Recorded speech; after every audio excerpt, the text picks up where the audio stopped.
원투펀치 TMF 시작해 보도록 하겠습니다. 안녕하세요. 예비가 안녕하세요.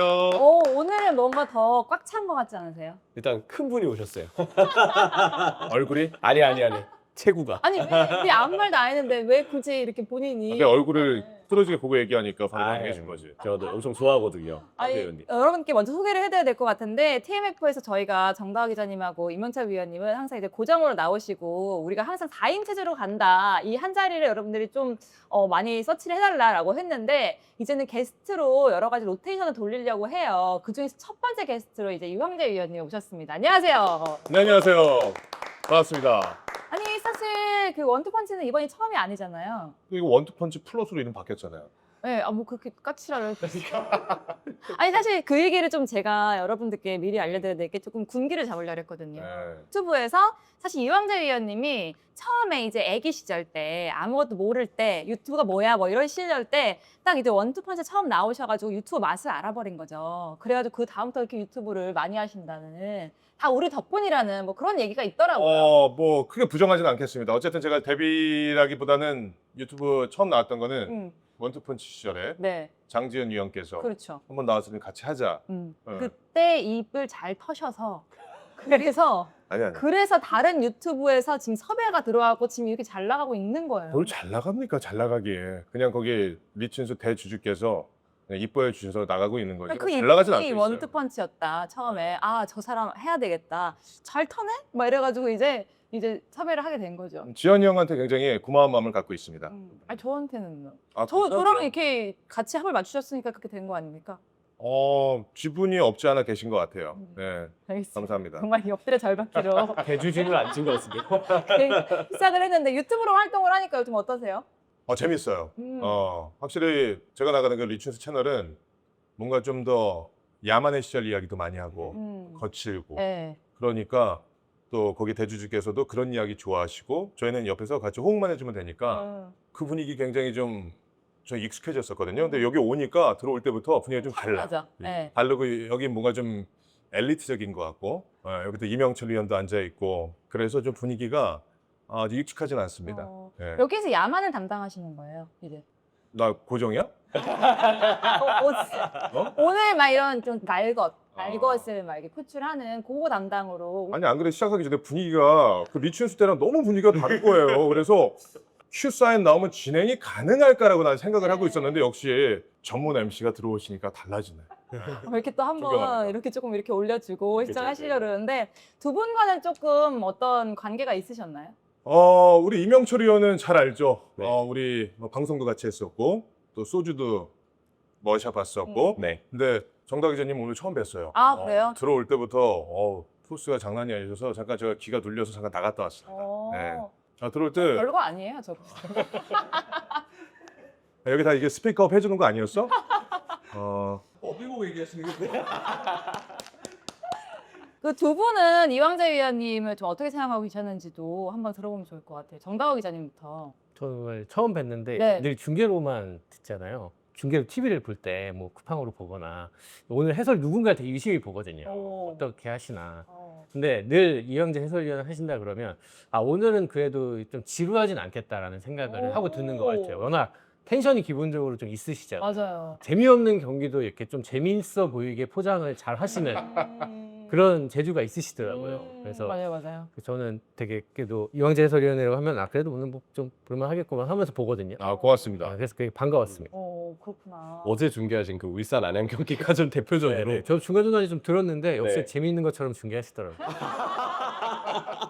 함재 의원님의 포장이 저도 같은 의견입니다. 그러니까 포장도 잘하시는데 기본적으로 톤이 되게 이렇게 높은 맞아, 데서 맞아. 출발을 하시니까 그게 딱 졸리지 않은 것 같아요. 어제 경기 같은 경우는 톤을 더 올릴 수밖에 없었고 근데 뭐 포장이라기보다 또 클라이막스가 오는 타이밍이 오면 또 그거 해주는 게 우리의 역할인데 그렇게 했어야 됐고 또 울산 같은 경우에는 그래도 조현욱 골키퍼가 선방쇼 많이 보여줘가지고 힘들지 않게 좀 텐션을 올릴 수 있었죠. 그러나 쉽지 않았던 건 분명합니다. 네.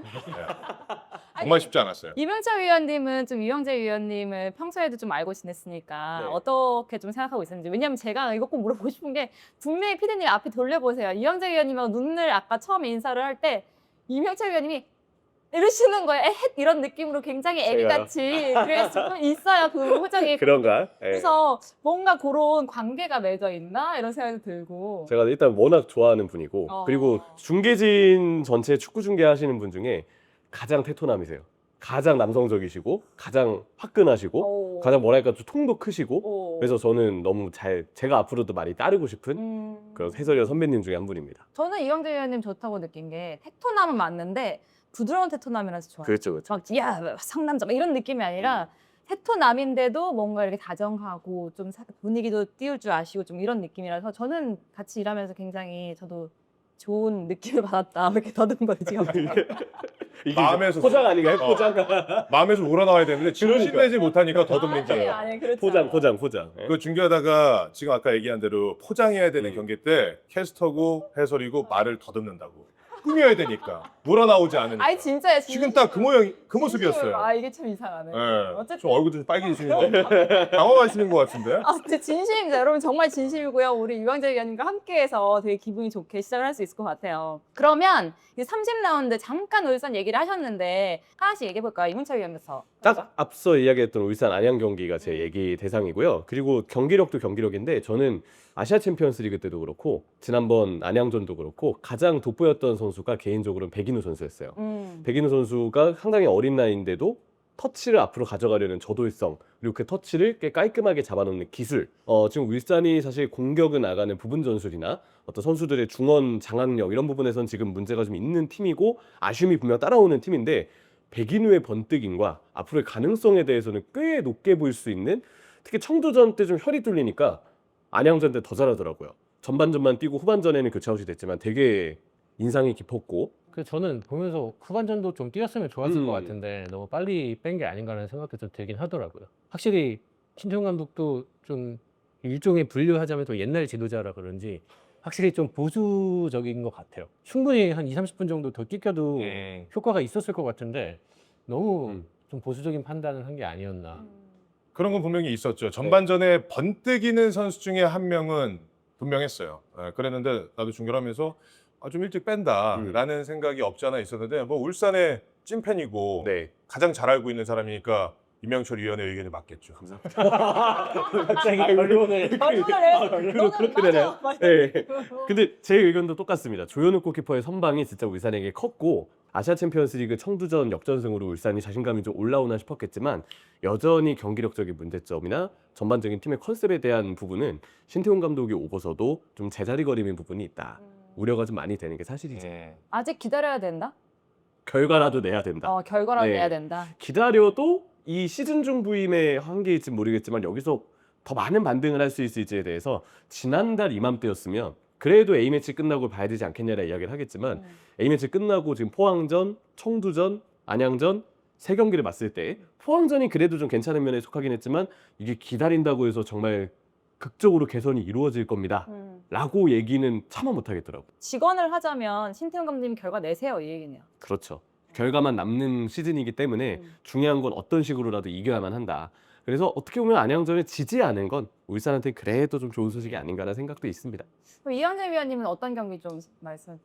저는 그러면 중계 다녀왔었던 전북 김천전. 음. 네. 뚜껑 딱 열어보니까 김천이 그 전에 2연패 했었거든요. 직전 라운드에 대구한테 홈에서 깨지고 완전 무정했더라고. 그날은 축구 선수 아니라 군인이 돼서 온 거예요. 네, 에너지 레벨이 많이 엄청나게 뛰어다니고 물론 이제 전북 같은 경우에는 뭐 김태현, 또 강상윤, 사실 뭐 포획 감독은 선발 라인업 딱 정해놓고 나가잖아요. 거기에서 약간 흐름이 깨진 것도 없지 않아 있었지만 그러기에는 김천이 보여줬었던 전체적인 퍼포먼스가 너무 좋았다. 그리고 제가 말씀드리고 싶은 건 김승섭 골 봤죠? 아 엄청난 가 돌려보셨어요? 안 보고 안 오셨나요? 봤네. 안 봤네. 그거 어떻게 안 보고 여기 지금 이거 오실 수 있습니까? 참. 어? 제가 요즘 너무 바빠. 아니 순간적으로 거짓말 하려고 저 잘 거짓말을 못해요. 네. 그냥 얘기해 주세요. 어떤 골이었나? 이거는 그냥 저 개인적인 정말 말 그대로 사견인데 김승섭처럼 원더골을 터뜨리면 그건 기세에서 그냥 눌러버리는 거예요. 홈팬들이 김승섭의 골이 터지고 나서 박수를 쳐야 되니까 너무 잘 찼다. 그러니까 팬들도 인정하는 상대 팀의 팬들도 인정하는 골이 터졌고 그러니까 기세라는 거를 꺾어낼 수 있는 그런 골이 터지는 순간 실점한 팀에는 좀 눌리는 게 없지 않아 있는 것 같아요. 이거는 중계를 다니면서도 느끼지만 그 직전 라운드에 김천홈에서 대구가 장성원이 김승선 못지않은 원더골 터뜨리거든요. 그때 기세가 대구가 완전 12시로 올라갔어요. 네네. 그래서 결국에 그 경기를 잡았다고. 그러니까 득점을 터뜨리더라도 이것이 그냥 우리가 흔히 얘기하는 뭐 골이 나올 수 있는 상황, 뭐 평범한 골 이런 게 아니라 누가 봐도 그냥 기세가 눌려버리는 골이 터지면 그 팀은 승리를 가져가는 것 같아요. 물론 이거는 제 개인적인 사견이에요. 근데 그런 게 흐름이 있었는데 그 김승섭이 터뜨렸던 골은 완전 기세를 끌어올릴 수 있었던, 전북 선수들을 주저앉힐 수 있었던 그런 힘을 가진 골이었다. 사실 송범근 골키퍼 아니었으면 전북 팬들 이야기 들으면 속상하겠지만 더 들어갈 수도 있었어요. 알겠습니다. 정다화 기자는 또 어떤 경기 한번 말씀하죠. 저는 서울 광주 경기 다녀왔는데요. 수원FC 강원 경기가 저는 더 인상에 남더라고요. 수원FC 강원 경기는 이 골키퍼 두 명의 대결이 참 흥미로웠습니다. 이 수원FC가 이제 이 직전 라운드에 이제 안준수 선수가 부상을 당했어요. 그리고 당시 경기력이 좀 안 좋았고, 그래서 이제 황재윤 선수가 나왔는데 이 선수가 유효수 10개를 막았더라고요.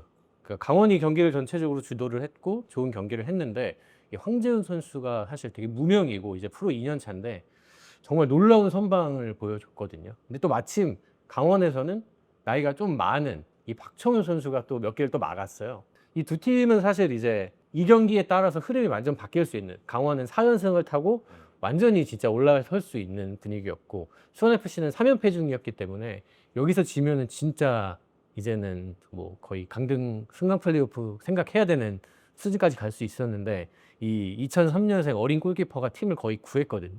그래서 경기 끝나고도 이 선수가 이제 메가폰 잡고 팬들 앞에서 이제 뭐 어쩌고저쩌고 하더라고요. 그래서 전 이 경기가 제일 기억에 남았어요. 그렇기 때문에 축구가 재밌다고 하는 것 같아요. 그러니까 사실 이 경기 저는 당연히 강원이 이길 줄 알았어요. 네. 최근에 흐름이나 분위기가 그렇죠. 경기력이 워낙 좋았고, 아침도 승리를 예, 했고. 분위기도 너무 좋았고, 그래서 당연히 이길 줄 알았는데 여기서 이렇게 무너지는 거 보고 와 진짜 이거 모르는구나 싶더라고요. 그러니까 그렇게 무너지면은 그 팬들은 이렇고 있는데 다른 팬들은 지금 3연패했다가 승리하면은 막 눈물 흘리면서 막 이러잖아요. 아, 그 인터뷰 때 내가 있었어야 되는. 왜 안 갔어요? 가셨어야지. 이제 안 불러줘요. 너무 나이가 많아서. 이제 여기 앉아서 엉덩이 앉아서 얘기하라 뭐 이런 느낌으로 안 불러줘요. 원투펀치를 통해서 또 이제 황재 위원님처럼 뻗어갈 수 있는 기회가 그런 분위기가 만들어줘야죠. 좀 바뀌어야 돼요, 우리나라도. 뭐가? 그 늙은 아줌마도 네, 아줌마도 할 수 있는. 80대야. 아, 내가 다 뽑겠다 지금. 단어 선택 잘하셔야 돼요. 늙은으로 가면 늙은 장승주, 박재대입니다. 그거 안 되는 거예요. 저희는 아무 말도 하지 않았어요. 아, 진짜 웃겨. 어쨌든 뭐 소신 발언해서 하나 기사 내주세요. 그래서 제가 순주 아나운서 결혼하기 전에 제가 인터뷰 제가 하나 해가지고 아, 이제 맞아요. 그때 이제 뭐 결혼하고도 계속 활동하고 싶다 뭐 이런 취지로 이제 아직 그래가지고 또- 계속했잖아요. 그러니까. JTBC에서도 계속하고. 그러니까요. 어쨌든 지금까지도 스포츠에 살아남고 있으니까. 그러니까 그 K리그 또 가보고 싶어요. 어쨌든 그렇습니다. 이렇게 먼저 이제 각 팀별로 얘기를 해봤고, 이제 정말 TNF 본격적으로 들어가 보려고 하는데, 양김에 대해서, 김기동 감독님이 사실 지난 시즌에 오셨을 때는 굉장히 기대가 많았어요. 그런데 지금은 아직까지 조금 어긋남 만납니다. 뭐 이렇게 얘기하는 경우가 많더라고요. 그냥 당장 이번 시즌 초반으로 들어갈게요. 개막하기 전에 네. 울산, 서울 이 두 팀이 우승을 놓고 싸울 것이다. 네. 라고 많은 사람들이 이야기를 했습니다. 저도 그렇게 예상했어요. 네. 근데 그렇게 예상 안 한 사람이 있나요 혹시? 심지어 김기동 감독조차 그렇게 공언을 했습니다. 그쵸. 이번에 우리가 우승에 맞아. 도전을 해야 된다고. 사실 감독들이 보통 이제 뭐 좀 속된 말로 좀 쫄리기 때문에 이제 밑밥을 깔아놓거든요. 아, 그 정도는 아니고 하는데 김기동 감독은 그런 게 없었어요. 그 정도로 저는 감독 스스로도 자신감이 있었다고 생각을 하거든요. 근데 이제 지금은 이제 뭐 상황이 이렇게 됐으니 지난 시즌도 어쨌든 파이널 A 갔었고 또 이제 멤버 보강도 좀 하는 단계였었고 또 김기동 감독이 2년 차였기 때문에 김기동 감독이 이야기하는 것을 떠나서 그 FC 서울을 바라보고 있는 모든 시각은 다 그렇게 봤을 거예요. 더 치고 올라갈 것이다. 지난 시즌보다 훨씬 높을 것이라고 생각을 했었는데 뭐 사실 팬들도 굉장히 강력하게 지지를 하지 않는 그런 모양새를 많이 나타내니까 근데 이제까지 김기동 감독한테 팬들이 지지하지 않는 그런 상황이 있었었나요? 적어도 포항 시절은 반대였죠. 그러니까요. 구단이 오히려 김기동 감독을 지원해주지 못하는 것에 대해서 구단을 답답해하는 팬분들이 많으셨지, 김기동 감독은 지금의 이 어려운 포항 상황을 어떻게든 끌어올렸던 명망 높은 감독이고, 당연히 앞으로 한국의 어느 팀을 맡건 혹시 나중에 대표팀을 맡아도 충분한 가능성이 있을 잠재력이 높은 지도자라는 평가를 항시 포항대를 많이 받았었죠. 밴드가 지금 간담회 벌써 2번이란 말이에요. 그런 데 있어서 기자님은 좀 현장 분위기가 어떻게 돼 있어요? 그러니까 제가 이제 광주 경기를 다녀왔는데 경기 전부터 이제 그 뭐 최근에 계속 현수막을 걸긴 했는데 유난히 많이 걸었더라고요. 그래서 서포터석 이렇게 보이는 이 벽 쪽에 하나 걸고 2층에도 걸었어요. 똑같이 한 줄 완전히 꽉 채워서 그냥 달릴 때 봐 보이는 거잖아요. 계속 보이는 거죠. 후반전에 공격할 때는 계속 보이는 거예요. 그게 그 분위기 자체가 오늘 와 지면 좀 어떻게 되려나라는 생각이 들 정도로 김기동 감독이 아유를 많이 받았습니다. 네. 이렇게 경기 전에 이제 선수들 전광판 소개하고 마지막에 이제 감독이 나오잖아요. 근데 하필이면 또 김기동 감독이 포즈가 이 골프 그거예요. 이러면서 이렇게 나오니까 또 야유가 우 나오는 거예요. 근데 그 이후로 화면에 잡힐 때마다 야유.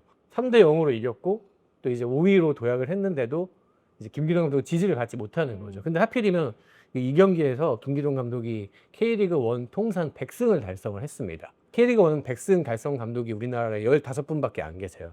되게 의미 있는 기록을 세웠는데 이제 박수를 받은 게 아니라 야유를 받은 거죠.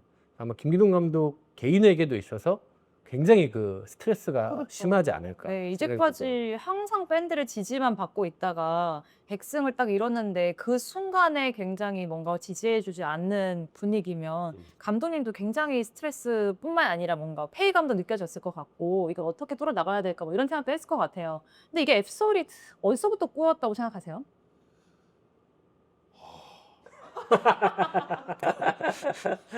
모르겠어요. 뭐 다양한 시각이 존재할 수 있잖아요. 저는 넘버 9에 대한 실패 이것이 가장 크다. 지난 시즌 서울의 옷을 입고 있을 당시 일진코는 어쨌든 박스 안에서는 최강자였습니다. 지금 전북에서 콩파뉴가 보여주는 것처럼 본인의 반사신경 거리에 볼이 들어오면 발이든 머리든 득점을 터뜨릴 수 있는 9번 스트라이커한테 요구하는 것 중에 첫 번째는 바로 그런 모습이거든요. 네. 그랬는데 그만큼의 득점을 터뜨릴 수 있는 최전방의 공격 자원을 계속해서 찾으려고 했지만 결국엔 방점을 찍지 못한 거죠. 서울이 뭐 점유율이라든지 공격에서의 뭐 슈팅 숫자라든지 이게 리그에서 최상단의 이름을 올리는 그런 수준의 팀인데 결국에는 골만 못 흔들어요. 그럼 결국에는 결정력의 문제가 큰 거죠. 경기를 잘 풀어나가지 못할 때도 있겠지만 그래도 전방에서 머리로 하나 꽂아주고 일류첸코가 작년에 그런 게 많았단 말이에요. 결국엔 넘버 9에 대한 대체자가 정확하게 구해지지 않음으로써 서울이라는 팀이 시즌 초에 구상했을 때 우리 우승하러 가야 되는 팀이야라고 했을 때 꼭지점이 안 되는데 어떻게 지금 우승을 할 수 있겠어요? 난 그게 가장 큰 문제점이었다라고 현재까지. 그리고 최근에 김주성 선수의 이탈. 이것도 맞아. 수비 조직력 이게 누구든지 뭐 야전의 파트너만 이 정도는 해줄 수 있는 거 아니야라고 말은 쉽게 할 수 있지만 멀리 찾아볼 거 없습니다. 딱 전북 보세요. 홍정호, 김영빈 2명 딱 박아놓고 센터백 경험 많고 나이는 좀 있지만 이 선수들이 버티는 센터백이 있기 때문에 여긴 든든하게 가는 거예요. 그 앞에 물론 박텐세도 버텨주고 있지만 센터백이 2명이서 조율해주고 절대 상대에게 밀리지 않고 밀고 나가는 힘을 보여주니까 힘을 보여주는 거란 말이죠. 근데 야장과 김주성 있을 때 좋았잖아요. 그죠? 아닌가? 나만 그렇게 생각하나? 야자는 최고죠, 최고. 좋았었는데 지금 그 조합이 한 퍼즐을 깬 거예요. 그러면 지금 센터백이 단단했었는데 50%가 나간 거야. 누가 대체자고 오더라도 김주성과 야잔의 그 폼만큼은 나오기가 어려울 수밖에 없는 거죠. 그 센터백에서 그런 균열이 조금 보인다? 그러면 이건 열리는 거예요. 실점할 수밖에 없는 거예요. 그래서 항상 수비는 조직력이다라는 이야기가 나오는 거고. 그래서 저는 넘버 9에 그리고 여름 이적 시장 때 김주성의 이탈이 김기동 감독님의 두통을 더 심각하게 지금 만들고 있지 않나 이렇게 생각을 하죠. 그럼 결국에 해결하지 못하는 숙제가 두 군데에 있는 거잖아요. 최전방과 최후방. 최후방은 어쨌든 뭐 김주성 선수를 지킬 수도 있었겠지만 또 선수가 원하는 부분도 있었을 것이고 또 구단 입장에서도 이정료를 두둑하게 네. 받았고 선수와 구단이 윈윈할 수 있는 상황은 맞았지만 궁극적으로 봤을 때는 결국에는 넘버 9이다. 네, 저는 그게 가장 큰 문제였다고 봅니다. 그럼 결국 말씀하시는 이 해결하지 못한 숙제를 빨리 해결해야만 지금 FC 서울이 좀 앞으로 나아갈 텐데 어떻게 해결해야 된다고 생각해요? 뭐 그래도 다행히 최근에 조용욱 선수나 뭐 둑스 선수나 골을 좀 터트려주고 있기는 해요. 근데 시즌 전체를 보면 거의 대부분은 사실 조용욱 선수도 9번 자리 적응하는 데는 애를 좀 먹었고 네. 둑스도 단점이 없진 않죠. 그래서 김기동 감독에게 선택을 자주 못 받았거나 혹은 조금씩 가능성이 보이는데도 김기동 감독이 굳이 쓰지 않거나 그래서 이제 9번 공격수에 대한 문제는 계속해서 좀 이어졌던 올 시즌인데 저는 그 문제가 때문에 파생된 일이기도 하지만 대체적으로 서울의 전력이 밀집 수비에 너무 약하다고 생각을 해요. 그걸 파괴할 만한 공격의 아이디어가 부족하고 결국은 선수 개인의 기량에 좀 의존하는 부분들이 많다 보니 제시 링가드나 뭐 이런 좋은 선수들이 있는데도 불구하고 팀적으로 그래서 과연 서울이 어떤 공격으로 어떤 방법으로 밀집 수비를 뚫을 것이냐 거기에 대해서 명확하게 이거다라고 얘기할 수 있는 부분이 정말 별로 없어요. 정말 선수가 딱 개인 기량으로 풀 수 있는 돋보이는 번뜩임이 나왔을 때 혹은 상대의 수비가 불안정해서 아니면 경기 컨셉에 따라 서울에게 일부 공간을 쉽게 허용하는 성향이 나왔을 때 네. 그럴 때 서울의 공격이 쉽게 풀리는데 그러지 않을 때는 밀집 수비에 대려 고전하고 측면으로만 공격이 몰리는 등의 일이 반복되다 보니까 정작 체력은 체력대로 소진되고 선수들 자신감은 자신감대로 떨어지고 지난 경기는 이겼는데 다음 경기 팬들이 봤을 때 우리가 이길 수 있을까? 의문부가 남는 부분들이 그래서 나온다고 생각을 해요. 실제로 올 시즌 서울이 홈에서 일단 너무 약한 것도 있지만 연승이 없거든요. 네네. 이런 부분들은 팀 전력이 지금 특히 공격에 있어서 확실하지 않다라는 부분을 전 좀 많이 나타내는 거라고 생각을 하고요. 그리고 뭐 부상자 등의 이유가 발생돼서라고 봐야 되겠지만 저는 서울의 스쿼드를 보면서 지금 삼선이 그렇게 강해 보이지 않아요. 네. 뭐 삼선의 황도윤 선수처럼 좋은 또 기술을 가진 선수들이 있지만 이 강해 보이지 않는다라는 게 정확히 얘기하면 단단해 보이지 않는다라는 뜻이거든요. 수비를 보호해 줄 수 있는 그런 저지력을 높게 보기는 좀 쉽지 않고 여기에 뭐 류재문 선수의 부상과 같은 이 상황까지 벌어지면서 삼선의 뎁스가 그 무더운 여름에 되려 얇아지는 문제까지 서울에게 발생을 했고 이 와중에 또 기성용 선수는 여름 이적 시장 중에 팀을 떠났죠. 레전드가 팀을 떠난 거기 때문에 팬들의 마음은 당연히 또 상할 수밖에 없어요. 그렇죠. 여러 가지 상황들이 겹치면서 스쿼드도 불안정한 상황, 수비력도 김주성 선수 빠지면서 그 공백을 메우지 못하는 상황, 9번 공격수의 기근 현상은 있고 김기동 감독의 밀집 수비를 뚫기 위한 아이디어도 지금은 명확하지 않아 보인다라는 점.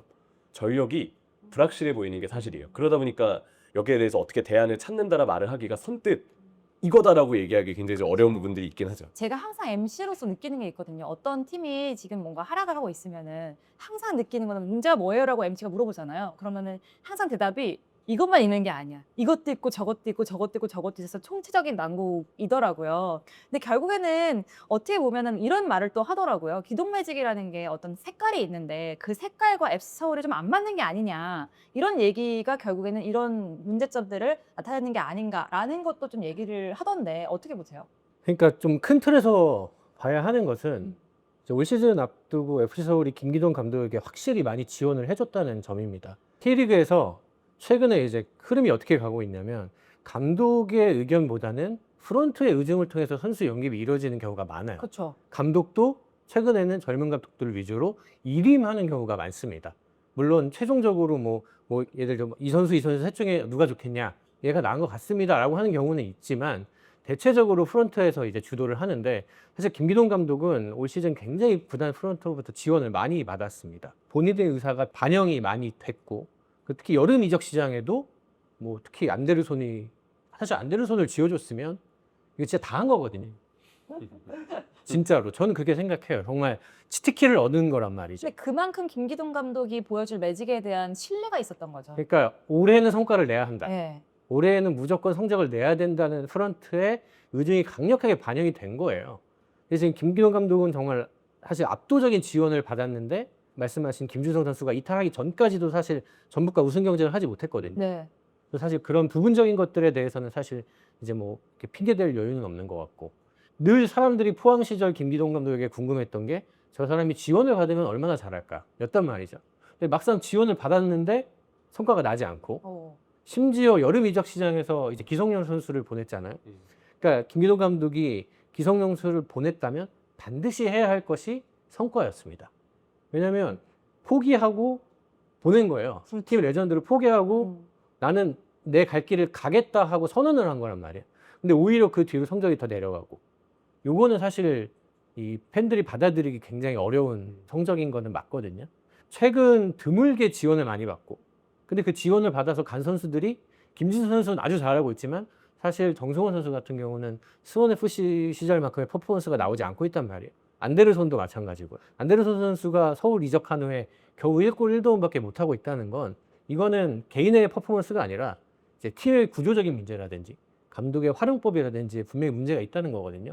전 아직도 그 미디어데이, 개막 미디어데이에서 기억나는 게 이 정승원 선수가 서울로 갔잖아요. 그래서 뭐 김윤중 감독이 일종의 도발을 했어요. 네. 뭐 정승원 선수 사용법이 필요하시면 말씀하세요.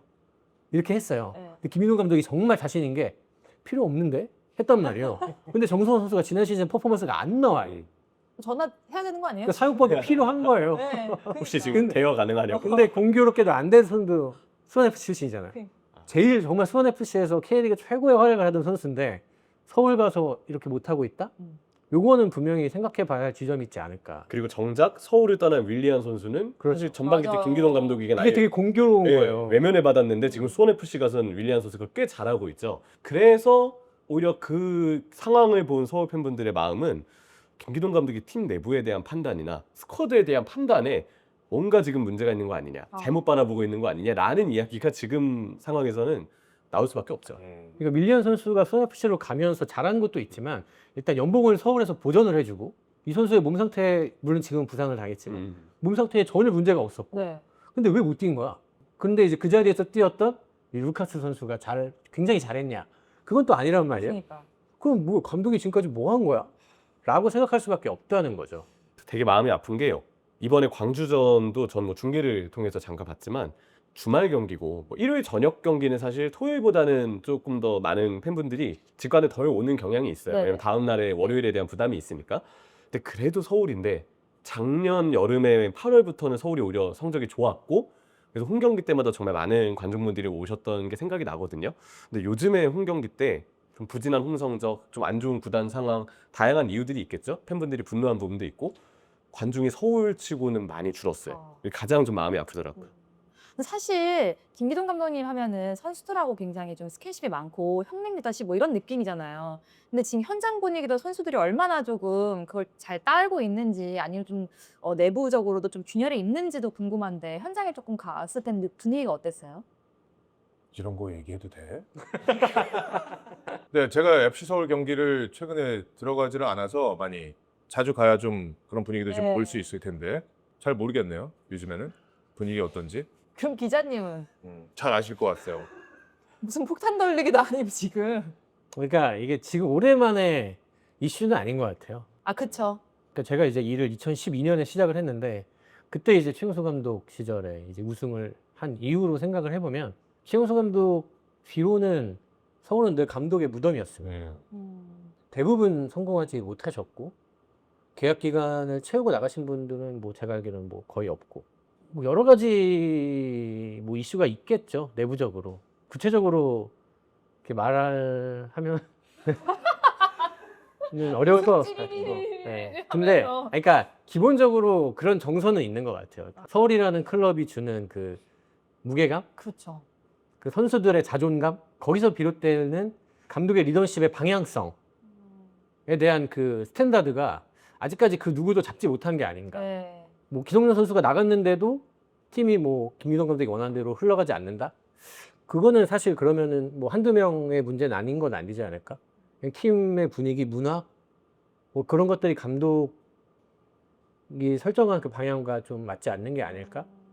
그런 것들이 사실 되게 저 같은 이제 기자들 사이에서는 많은 이야기가 오가긴 하죠. 내부인들 또 서울 사정을 잘 아는 사람들이 뭐 이게 문제다 저게 문제다 얘기를 하지만 그런 것들이 올해도 지금까지 해결이 안 되고 있다는 거는 굉장히 어려운 문제가 아닌가. 네. 그냥 두 분의 말만으로도 설명할 말을 안 했지만 그냥 다 이해가 되는 좀 그런 이 분위기에 대해서 이해가 되는 그런 부분이 있는 것 같아요. 아무래도 성적이 안 나오는 팀이 분위기가 좋을 수가 없죠.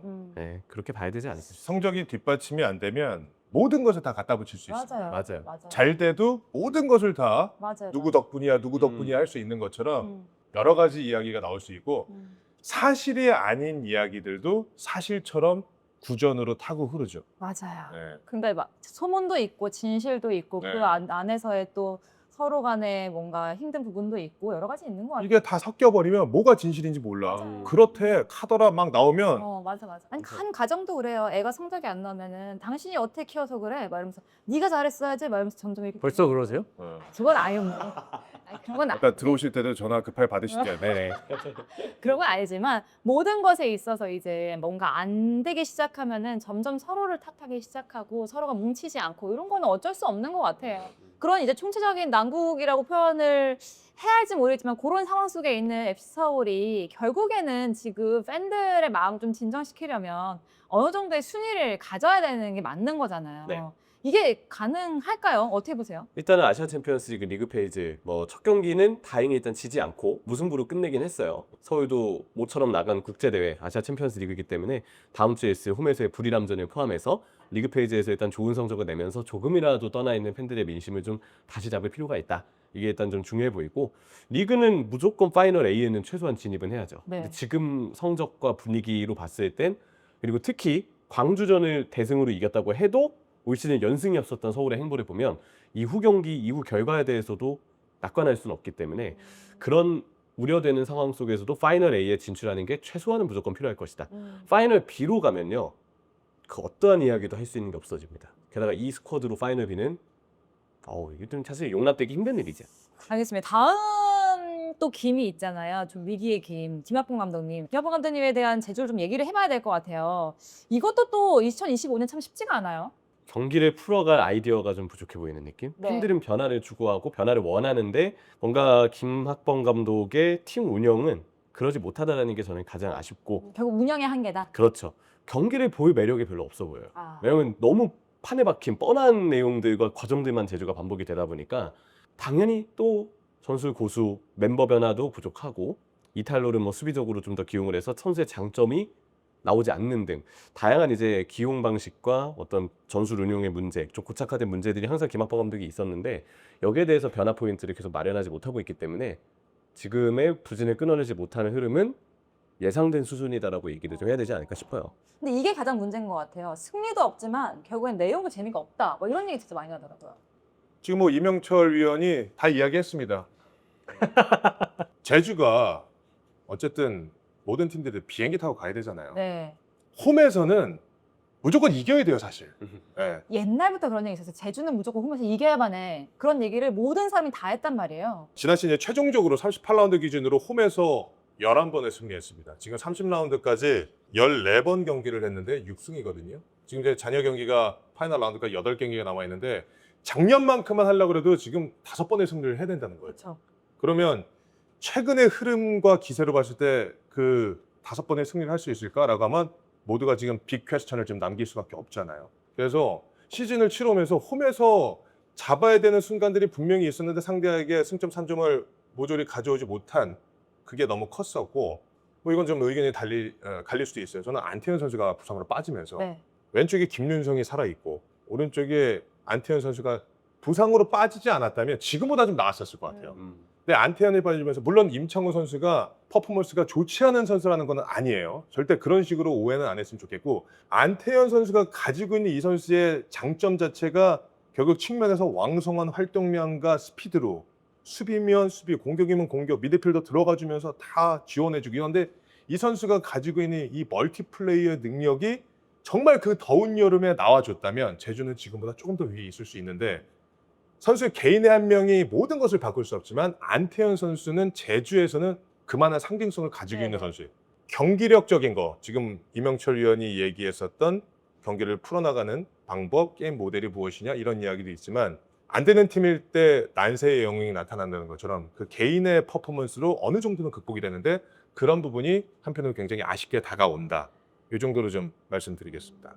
근데 저희 이것도 물어보고 싶은 게 우리 저번 TMF에서 그런 얘기 했잖아요. 현대 축구에서 체력 훈련이라는 거는 굉장히 중요한 부분이다. 뭐 이런 얘기도 했었는데 김학범 감독의 체력 훈련은 좀 어떻게 보시는지. 기억보면 옛날부터 유명했던 게 이제 동계 훈련. 네. 그 순천 팔마체육관 가면 이제 막 이거 막 영상도 시험을 있잖아요. 영상과 막 사진도 있잖아요. 옛날에 이제 2025년일 건데 이제 김두현 선수 이제 당시에 이제 약간 노장이 된 김두현 선수가 막 이렇게 얼굴 이렇게 돼가지고 막 이렇게 하고 막 이런 굉장히 힘들어하던. 야구에는 김성근, 네. 축구에는 김학범. 그게 아직도 생각이 나는데 체력이 정말 중요한데, 그러니까 그게 전부는 아닌 거잖아요. 저 지금 제주가 못하는 이유가 체력이다? 그건 아니에요. 그렇게 생각하진 않아요. 네. 바꿔 얘기하면 전북이 잘하는 게 온전히 체력이 좋아서만은 아니잖아요. 그렇죠. 체력을 일단 기본적으로 다져놓고 기본 틀을 너무나도 안정적으로 선수들에게 좋은 체력의 환경을 만들어줬어요. 근데 거기에 더 파생되고 플러스가 된 건 그 선수들의 장점에 맞는 확실한 경기 컨셉이었어요.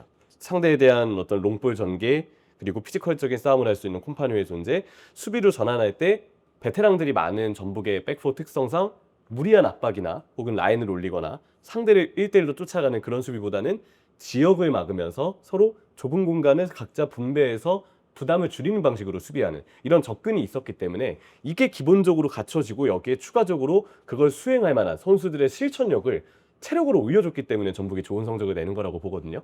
체력을 아무리 다져놓아도 각자 선수들이 갖고 있는 장점을 어떻게 융화할지 네. 그리고 거기에 맞춰서 감독의 선수를 기용하는 방식도 빠르게 결론이 서야 이제 그런 경기에 대한 운영 컨셉이나 모델이 드러날 수 있는 거라 보는데 그 과정에서 저는 제주가 올 시즌 전력을 부상하는 데 있어서 좀 문제가 있었던 좀 문제가 있는 그런 시즌이 아닌가라는 생각이 좀 많이 들어요. 그 성남 시절에 성남 선수들이 아까 이제 김학범 감독의 체력에 대해서 이야기하니까 알고 계시죠? 선수들 턱걸이 10개를 못하면 경기에 못 나갔었어요. 네. 기본적으로. 네. 자기 체중으로 턱걸이 10개를 하지 못하면 경기 나갈 생각하지 말아라. 그래서 힘 없고 팔 힘이 좀 약한 선수들도 무조건 10개는 해야만 10개 이상을 땡겨놔야 아니 근데 사실 10개, 팔이면 10개 못하는데 다리면 장난 아닐 수도 있잖아요. 그러니까요. 이게 상체 힘도 굉장히 좋아야 된다는 거예요. 힘들 때 이거 흔들어야 몸이 나가거든요. 결국에 체력 운동을 한다는 건 여름에 힘내는 거예요. 딱 그렇죠. 날 더워질 때 그때 진짜 힘이 나는 건데 체력이 없을 이번 시즌 여름에 들어오면서 제주가 승점을 많이 따내지 못한 거. 자, 그럼 2016년에 성남에서 강등이 됐고 2017년 광주가 강등됐고 2025년 제주는 어떻게 될까? 이게 참 미래를 예측하기 쉽지 않은 건데 왜 제작진이 이런 질문을 나한테 시키냐고요. 앞으로 너무 어려워. 김학범 감독님 만날 일 없죠. 그러니까 나 지금 K리그 한달 그냥 아예 뭐 지금 나 담금질하고 담그려고 하는 거예요 지금? 뭐예요 이거 이 질문? 선뜻 얘기하기 쉬운 문제가 아니 지금 순위면 이제 승강 플레이오프 가는 거죠. 그렇죠. 그렇죠. 근데 그래도 승강 플레이오프에 가면 아직 뭐 대진이 결정된 것도 없고 순위권이 결정된 것도 없지만 다이렉트 강등은 제주가 바로 내려가진 않을 거라 생각이 일단 들고 승강 플레이오프에 갈 가능성이 좀 높다라는 점을 봤을 때 아니면 아예 탈출하거나 일부 리그 팀이 현실적으로 좀 유리한 부분이 좀 많지 않을까 싶어요. 이게 해마다 그래왔기 때문에. 네네네. 제주에서 희망적인 포인트 하나는 김승섭이 곧 제대합니다. 나 네. 다음 달 말에 제대하죠. 지금 김천에서 폼이 제대로 올라서 정말 최근 컨디션은 정말 김승섭도 12시거든요. 움직임 좋고 솔로 플레이 좋고 가면 남태희 선수처럼 볼 찔러줄 줄 아는 선수가 있다면 분명히 시너지는 날 수 있어요. 아까 말하는 이 힘든 거에서 난세 영웅이 한 명이 그렇죠. 구할 수 저는 있어서. 김승섭의 제대 이후에 제주에서 큰 힘을 줄 수 있는 선수가 될 것이고 그때쯤 지금 안태현 선수도 스쿼드에 복귀했죠. 지난 라운드 보니까 엔트리에는 들어왔더라고요. 근데 이제 경기에는 나서지 않은 것 같은데 안태현 선수도 그쯤 되면 부상 완전히 좀 털어내고 좋은 모습 보여주고 왼쪽에서 김승섭 선수가 좀 휘저어주면은 분명히 이거는 제주가 기댈 수 있는 카드이자 네. 또 기댈 수밖에 없는 그런 카드라고 좀 봐야 되겠죠. 기대할 수밖에 없는 지금 상황에. 네. 그렇죠. 그리고 제가 제주의 이 상황에 대해서 조금 더 얘기하고 싶은 게 있는데 네. 김학범 감독으로 이제 한정을 할 게 아니라 지금 제주는 왜 이렇게 정체됐을까에 대한 고민이 좀 필요할 것 같아요. 우리 정다우 기자님이 항상 근본에 이렇게 항상 이렇게 깊게 들어. 저는 이제 그래도 이제 깊이가 있는 사람이니까. 그렇지, 깊이가 있는 사람이니까 항상 무슨 일을 할 때 이 위에 있는 이슈가 아니라 이 안을 들여다봐라. 왜 이렇게 왜 됐을까를 이렇게 좀 됐을까? 생각해 봐야 되는 것 같아요. 그것이 알고 싶다. 제주가 이제 지난 시즌 기준으로 따지면 K리그에서 연봉 6위입니다. 네. 한 125억 정도 썼는데 되게 많지 않지만 적지 않은 어느 정도는 성과를 낼 만한 돈이에요. 역시 뭐 제가 보기에는. 기다리답게. 예, 네. 그래도 감독이 원하는 방향으로 할 수 있는. 음. 사실 최근에 제주에서 누가 잘해? 누가 되게 좋아? 얘 되게 잘 데려왔다. 이런 기억나는 선수가 사실 별로 없죠. 그러니까 좀 어느 정도 돈을 주고 데려왔을 때 이 선수 잘 데려왔다. 이런 선수가 사실 없어요. 네. 2020년을 이제 2부 리그에서 보낼 때 그때 이제 주요 선수를 많이 잡았어요. 승격을 하기 위해서 민나우 정책을 펼친 거죠. 그리고 덕분에 승격을 바로 했습니다. 그래서 2021년에 이제 들어왔는데 그 시즌을 앞두고 이 기존 자원 선수들의 이제 승격에 대한 공이 있잖아요. 저 연봉을 굉장히 많이 올려줬어요. 그게 이제 사실 스탠다드가 되면서 사실 이 선수가 뭐 예를 들어 뭐 2억 받았는데 갑자기 4억 받게 되고 5억 받게 되고 이런 상황이 발생을 한 거예요. 스쿼드의 전체적인 연봉 평균 연봉이 올라가면서 사실 그때부터 저는 꼬였다고 생각을 합니다. 제주 선수도 그때 막 돈 잘 번다 막 이런 얘기 맞아요. 많았어요. 그때 많이 그 성과를 인정을 해줘서 올려줬는데 그러니까 그때 그 판단이 지금까지 저는 채굴을 지고 여기까지 왔다고 생각을 하거든요. 그 돈이면 사실 지금 K리그에서 훨씬 효율적으로 쓸 수 있습니다. 예를 들어 FC 안양 같은 경우에는 사실 냉정하게 봤을 때 국내 선수들의 그런 전체적인 퀄리티가 좀 많이 떨어지지만 외국인 선수들은 그렇지 않단 말이에요. 지금 안양은 외국인 선수 거의 모든 선수들이 활약하는 팀이에요. 맞아요. 덕분에 강등권에서 탈출해가지고 최근에 분위기도 좋고. 근데 늘 외국인 선수들이 잘한단 말이에요.